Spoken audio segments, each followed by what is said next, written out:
সম্মানিত দিনী ভাই ও বোন, যারা একেবারে বেশি ঋণগ্রস্ত হয়ে আছেন, অভাব অনটন দুঃখ কষ্ট পেরেশানি বিপদ আপদ বালা মুসিবত চতুর্দিক থেকে গ্রাস করে ফেলেছে, যাওয়ার মতো কোনো রাস্তা নেই। 2 রাকাত সালাতুল হাজত নামাজ পড়ে নবীজির শিখানো একটি ছোট্ট দোয়া শুধুমাত্র 21 বার যদি পাঠ করিতে পারেন, আপনার কপাল খুলে যাবে, ভাগ্য পরিবর্তন হয়ে যাবে। জীবনের সকল অভাব অনটন দুঃখ কষ্ট পেরেশানি বিপদ আপদ বালা মুসিবত সাথে সাথে দূর হয়ে যাবে। এই আমল করে আপনি আল্লাহ তাআলার কাছে যা চাইবেন, আল্লাহ তাআলা আপনাকে তাই দান করবেন। যে দোয়াই করবেন সে দোয়াই কবুল করিবেন। সুবহানাল্লাহ। একটি ছোট্ট ঘটনা শুনলে অবাক হয়ে যাবেন, আশ্চর্য হয়ে যাবেন। একবার হযরত ফাতেমা রাদিয়াল্লাহু তাআলা আনহার ঘরের মধ্যে কোনো রকম খাবার ছিল না। খোদার জ্বালায় তারা সকলেই অতিষ্ঠ হয়ে গিয়েছিল। অতঃপর হযরত আলী রাদিয়াল্লাহু তাআলা আনহু মসজিদে নববীতে চলে গেলেন নামাজ পড়ার জন্য। তিনি মসজিদে নববীতে গিয়ে দেখলেন মসজিদে নববীর একটি পিলারের সঙ্গে বেশ কয়েকটি ছাগল বাঁধা রয়েছে। এই ছাগলগুলো দেখে সাহাবীদেরকে জিজ্ঞেস করলেন, ও সাহাবীরা, এই ছাগলগুলো কার? সাহাবীরা বলল, হে ভাই আলী, এই ছাগলগুলো নবী করিম সাল্লাল্লাহু আলাইহি ওয়াসাল্লামের কাছে হাদিয়া এসেছে। এই কথা শোনার সাথে সাথে হযরত আলী রাদিয়াল্লাহু তাআলা আনহু অত্যন্ত খুশি হয়ে গেলেন। তিনি আনন্দের সাথে বাড়ির দিকে রওনা করলেন। বাড়িতে চলে আসলেন। এসে তার স্ত্রী হযরত ফাতেমা রাদিয়াল্লাহু তাআলা আনহাকে বললেন, ও ফাতেমা, তুমি জানো কি হয়েছে? আমি নামাজ পড়ার জন্য মসজিদে নববীতে গিয়েছিলাম। নামাজ শেষ করে দেখতে পারলাম মসজিদে নববীর একটি পিলারের সঙ্গে বেশ কয়েকটি ছাগল বাঁধা রয়েছে। আমি সাহাবীদেরকে জিজ্ঞেস করলাম, ও সাহাবীরা, এই ছাগলগুলো কার?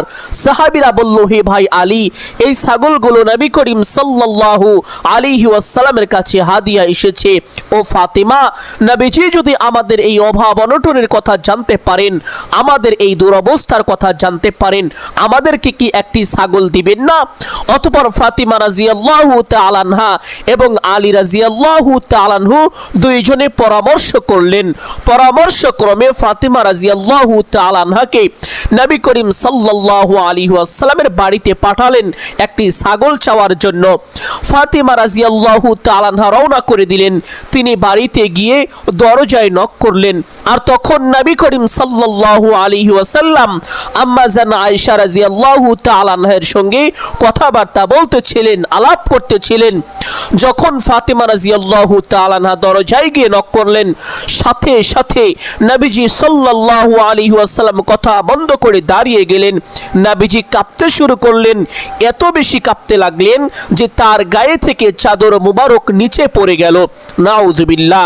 সম্মানিত দিনী ভাই বোন, নবী করিম সাল্লাল্লাহু আলাইহি ওয়াসাল্লাম বললেন, ও আয়েশা, ফাতেমা এসেছে। আমার মনে হচ্ছে ফাতেমা কোনো কঠিন বিপদের মধ্যে পড়ে গিয়েছে, কারণ ফাতেমা তো এমন সময় কখনো আসে না, আজকে হঠাৎ করে এমন সময় কেন আসলো? ও আয়েশা, দরজা খুলে দাও। আম্মা জান আয়েশা রাদিয়াল্লাহু তাআলা আনহা দরজাটি খুলে দিলেন।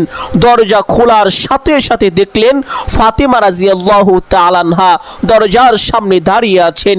অতঃপর ফাতেমাকে ঘরের মধ্যে ডাকলেন। ডাকার পরে আমাদের পিতামাতা যেমন আমাদের সুখ দুঃখের কথা জিজ্ঞেস করেন, ভালো মন্দ জানতে চান, ঠিক তেমনি ভাবে নবী করিম সাল্লাল্লাহু আলাইহি ওয়াসাল্লাম তার প্রিয় কন্যা ফাতিমা রাদিয়াল্লাহু তাআলা আনহাকে তার সুখ দুঃখের কথা জিজ্ঞেস করলেন, তার অবস্থার কথা জানতে চাইলেন। অতঃপর ফাতিমা রাদিয়াল্লাহু তাআলা আনহা আরজ করলেন, ইয়া রাসূলুল্লাহ সাল্লাল্লাহু আলাইহি ওয়াসাল্লাম, ঘরের মধ্যে কোনো খাবার নেই, খোদার জ্বালায় আমরা সকলে কষ্ট পাচ্ছি।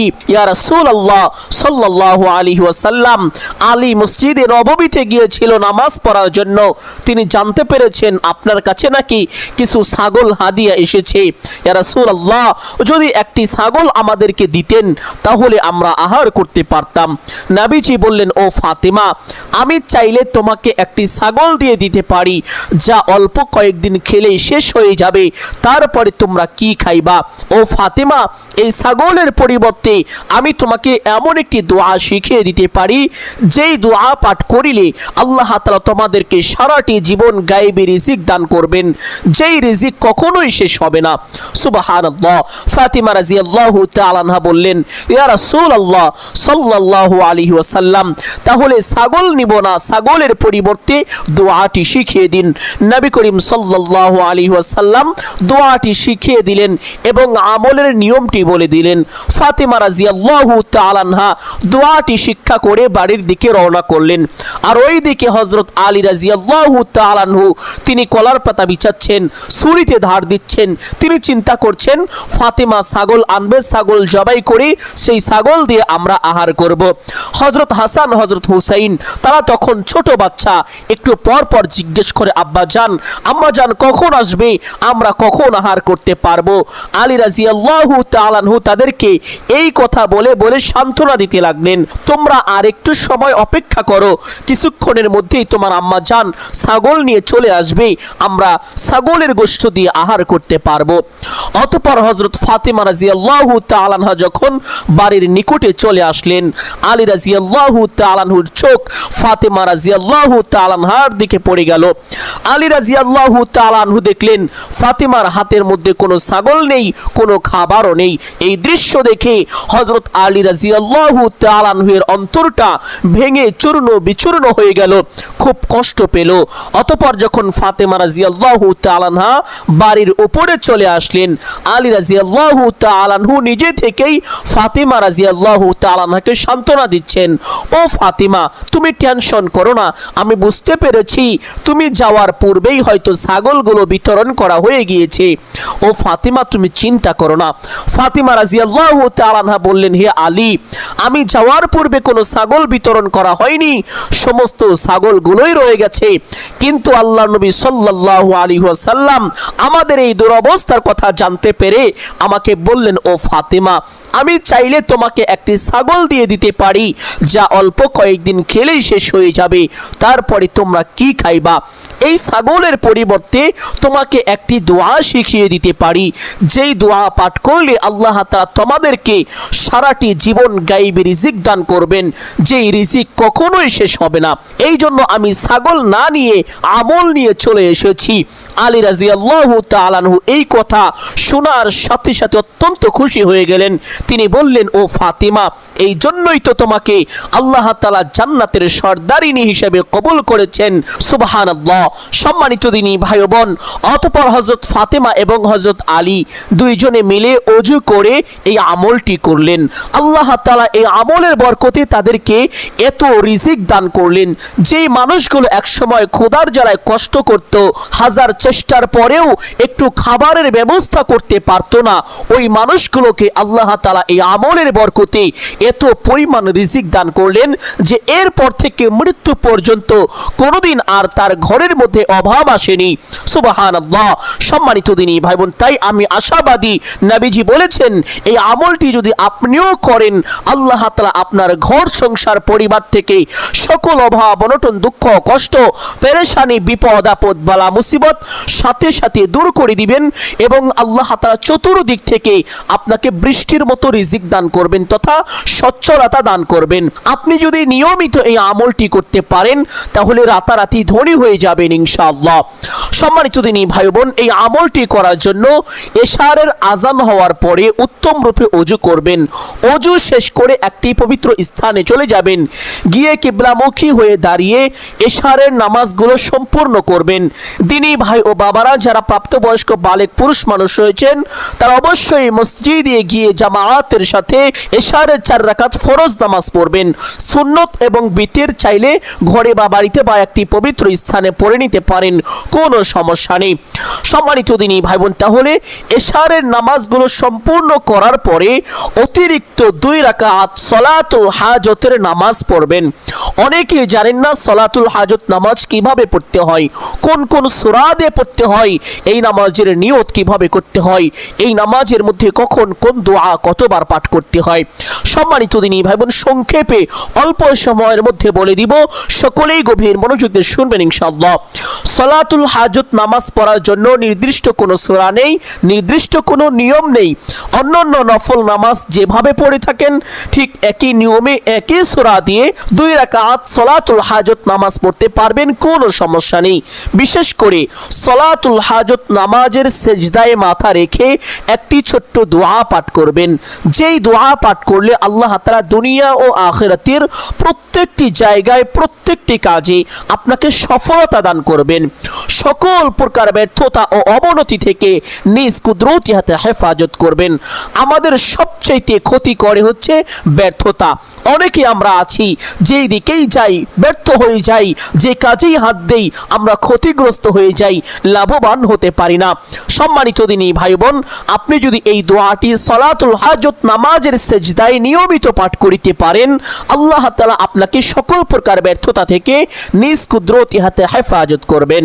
সুবহানাল্লাহ। এই জন্য সম্মানিত দিনী ভাই বোন, সকলেই সালাতুল হাজত নামাজের সেজদায় নিয়মিত এই দোয়াটি পাঠ করবেন। দোয়াটি পাঠ করার সঠিক নিয়মটি বলে দিচ্ছি। সর্বপ্রথম আপনি আল্লাহু আকবার বলে যখন সেজদায় যাবেন, সেজদায় গিয়ে সেজদার তাসবিহ 3 বার 5 বার বা 7 বার পাঠ করিবেন। তাসবিহ পাঠ করা শেষ করে এই দোয়াটি 7 বার পাঠ করিবেন। আল্লাহুম্মা রাব্বানা আতিনা ফিদ দুনিয়া হাসানা ওয়া ফিল আখিরাতি হাসানা ওয়া কিনা আযাবান নার। প্রত্যেক সেজদার মধ্যে 7 বার করে দোয়াটি পাঠ করবেন। এইভাবে 2 রাকাত সালাতুল হাজত নামাজ সম্পূর্ণ করবেন। সম্মানিত দিনী ভাই ও বোন আমার, সালাতুল হাজত নামাজ শেষ করে সেই স্থানে বসে প্রথমে একটি ছোট্ট ইস্তেগফার পাঠ করবেন।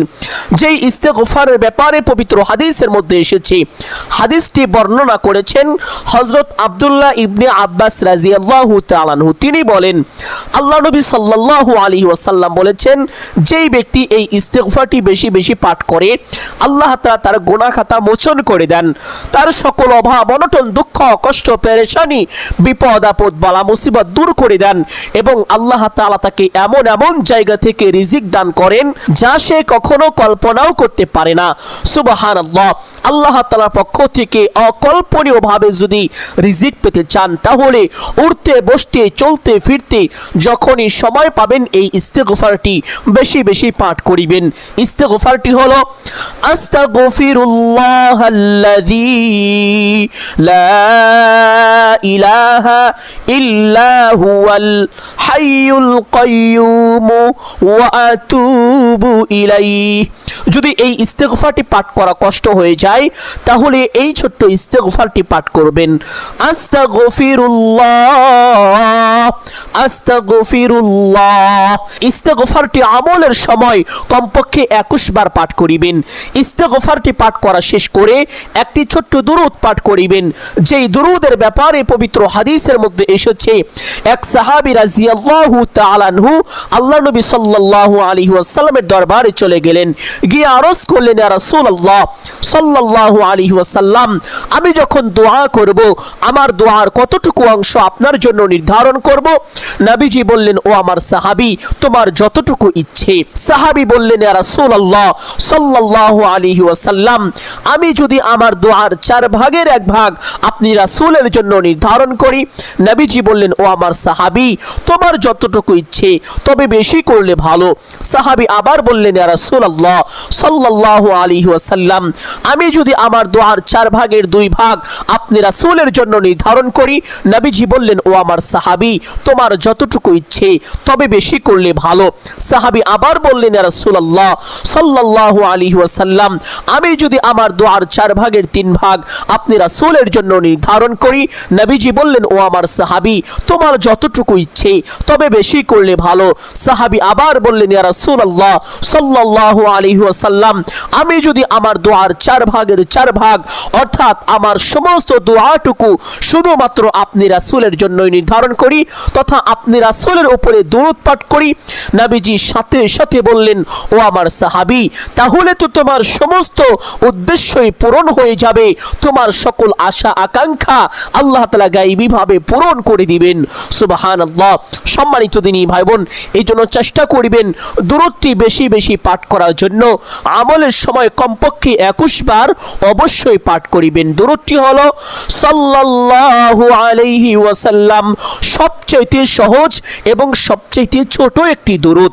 সম্মানিত দিনী ভাই বোন, দুরূদটি পাঠ করা শেষ করে নবীজির শিখানো সেই দোয়াটি পাঠ করবেন, যেই দোয়াটি আল্লাহ নবী সাল্লাল্লাহু আলাইহি ওয়াসাল্লাম ফাতিমা রাদিয়াল্লাহু তাআলা আনহাকে শিক্ষা দিয়েছিলেন। যেই দোয়ার বরকতে ফাতিমা রাদিয়াল্লাহু তাআলা আনহা আল্লাহ তাআলার পক্ষ থেকে সাথে সাথে অঢেল গায়বী রিজিক পেয়েছিলেন। সুবহানাল্লাহ।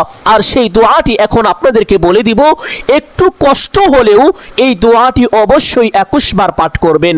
দোয়াটি হলো আল্লাহুম্মা ইয়া আউয়ালাল আউয়ালিন ইয়া আখিরাল আখিরিন ইয়া যাল কুওয়াতিল মাতিন ইয়া রাহিমাল মাসাকিন ইয়া আরহামার রাহিমিন। যদি এই সম্পূর্ণ দোয়াটি পাঠ করা আপনার জন্য কষ্ট হয়ে যায়, তাহলে এই দোয়ার একটি অংশ 21 বার পাঠ করবেন, আর তা হলো ইয়া রাহিমাল মাসাকিন। যারা পূর্ণ দোয়াটি পারবেন না, পূর্ণ দোয়াটি পাঠ করতে হবে না, শুধু ইয়া রাহিমাল মাসাকিন।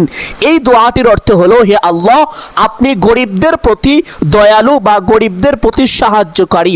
এই ছোট্ট দোয়াটির মাধ্যমে আল্লাহ তাআলার কাছে সাহায্য চাইবেন।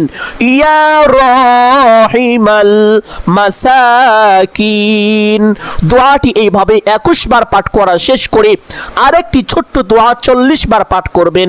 যেই দোয়ার ব্যাপারে পবিত্র হাদিসের মধ্যে আল্লাহ নবী সাল্লাল্লাহু আলাইহি ওয়াসাল্লাম বলেছেন, যেই ব্যক্তি অসুস্থ অবস্থায় এই দোয়াটি 40 বার পাঠ করবে, সে অতি দ্রুত সুস্থ হয়ে যাবে। আর সে যদি সুস্থ না হয়, অসুস্থ অবস্থায় মৃত্যুবরণ করে, মৃত্যুর সাথে সাথে আল্লাহ তাআলা তার আমল নামায় 40 জন শহীদের সমপরিমাণ সওয়াব দান করবেন। আর যদি সে সুস্থ হয়ে যায়, সুস্থ হওয়ার সাথে সাথে তার পিছনের সমস্ত গুনাহ খাতা আল্লাহ তাআলা ক্ষমা করে দিবেন। সুবহানাল্লাহ। শুধু তাই নয়, আল্লাহ নবী সাল্লাল্লাহু আলাইহি ওয়াসাল্লাম সাহাবীদেরকে আরজ করতেছিলেন, ও আমার সাহাবীরা শোনো, একবার আল্লাহ নবী হযরত ইউনূস আলাইহিস সালামকে মাছে গিলে ফেলেছিল। এই মহা বিপদের মধ্যে আল্লাহ নবী ইউনূস আলাইহিস সালাম এই দোয়াটি পাঠ করেছিলেন। এই দোয়ার বরকতে আল্লাহ তাআলা ইউনূস আলাইহিস সালামকে মাছের পেটের মধ্য থেকে হেফাজত করেছিলেন। সাহাবীরা এই ঘটনাটি শোনার পরে আরজ করলেন, ইয়া রাসূলুল্লাহ সাল্লাল্লাহু আলাইহি ওয়াসাল্লাম, এই দোয়াটি কি শুধুমাত্র হযরত ইউনূস আলাইহিস সালামের জন্যই বৈশিষ্ট্য, নাকি সমস্ত মানুষের জন্য বৈশিষ্ট্য? নবীজি বললেন, ও আমার সাহাবীরা শোনো, এই দোয়াটি শুধুমাত্র ইউনূস আলাইহিস সালামের জন্য নয়, এই দোয়াটি সমস্ত মানুষের জন্যই খাস তথা সমস্ত মানুষের জন্যই বৈশিষ্ট্য। সুবহানাল্লাহ।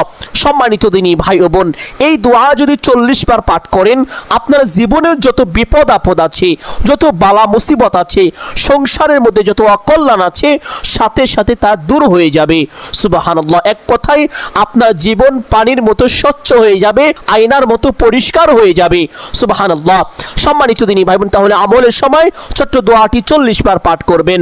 40 বার এই দোয়াটি পাঠ করা শেষ করে 3টি বাক্যের একটি ছোট্ট দোয়া পাঠ করবেন, যেই দোয়া নবীজি সাল্লাল্লাহু আলাইহি ওয়াসাল্লাম বেশি বেশি পাঠ করতেন।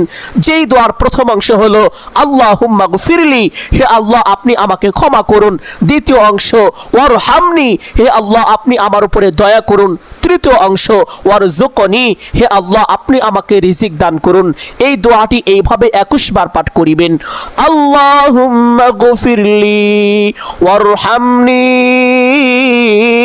ওয়ারযুকনি। দোয়াটি 21 বার পাঠ করা শেষ করে আবার সেই ছোট্ট দুরূদটি 21 বার পাঠ করবেন, সাল্লাল্লাহু আলাইহি ওয়াসাল্লাম। অতঃপর মোনাজাত করবেন এইভাবে, আলহামদুলিল্লাহি রাব্বিল আলামিন ওয়াসসালাতু ওয়াসসালামু আলা সাইয়্যিদিল আম্বিয়া ওয়াল মুরসালিন। এই দুইটি বাক্য বলার পরে আপনার যা কিছু প্রয়োজন সমস্ত কিছু আল্লাহ তাআলার কাছে চাইবেন। চাওয়া শেষ করে 3 বার বলবেন, ইয়া যাল জালালি ওয়াল ইকরাম, ইয়া যাল জালালি ওয়াল ইকরাম, ইয়া যাল জালালি ওয়াল ইকরাম। অতঃপর একবার বলবেন, হে আল্লাহ, আপনার হাবিবের উসিলা করে আমার দোয়া মুনাজাত কবুল আর মঞ্জুর করে নিন। অতঃপর 3 বার বলবেন, আমিন আমিন আমিন বিরহমাতিকা ইয়া আরহামার রাহিমিন। মুনাজাত শেষ করে একবার পড়বেন সাল্লাল্লাহু আলাইহি ওয়াসাল্লাম। সাথে সাথে আপনার দোয়া আল্লাহ তাআলার আরশে আযমে পৌঁছে যাবে, আপনার দোয়া কবুল আর মঞ্জুর হয়ে যাবে। এইভাবে যদি এই আমলটি করতে পারেন, আপনার কপাল খুলে যাবে, ভাগ্য পরিবর্তন হয়ে যাবে। ঋণের পরিমাণ যদি পাহাড় সমানও হয়ে থাকে, তবুও তা কুদরতিভাবে পরিশোধ হয়ে যাবে। সকল অভাব অনটন দুঃখ কষ্ট পেরেশানি বিপদ আপদ বালা মুসিবত সাথে সাথে দূর হয়ে যাবে। সুবহানাল্লাহ। সম্মানিত দিনী ভাই বোন, আমি আশা করছি আজকের এই আমলটি আপনাদের জন্য অত্যন্ত গুরুত্বপূর্ণ এবং উপকারী ছিল। অতএব সকলকে বলবো সদকায়ে জারিয়ার উদ্দেশ্যে কমপক্ষে একটি হলেও শেয়ার করে দিবেন। যদি আলোচনাটি ভালো লাগে অবশ্যই ভিডিওতে একটি লাইক করবেন, কমেন্টে আমিন বলে দোয়ায় শরীক থাকবেন। যারা এই চ্যানেলের নতুন দর্শক রয়েছেন চেষ্টা করিবেন চ্যানেলটি সাবস্ক্রাইব করে রাখার জন্য। সকলের জন্য অন্তর থেকে দোয়া করি, আল্লাহ তাআলা সকলকে ভালো রাখুন, সুস্থ রাখুন, জানে মালে কামায় রুজি ব্যবসা বাণিজ্যে প্রচুর পরিমাণ উন্নতি ও বরকত দান করুন। সকলেই বলি আমিন সুম্মা আমিন। আসসালামু আলাইকুম ওয়া রাহমাতুল্লাহি ওয়া বারাকাতুহু।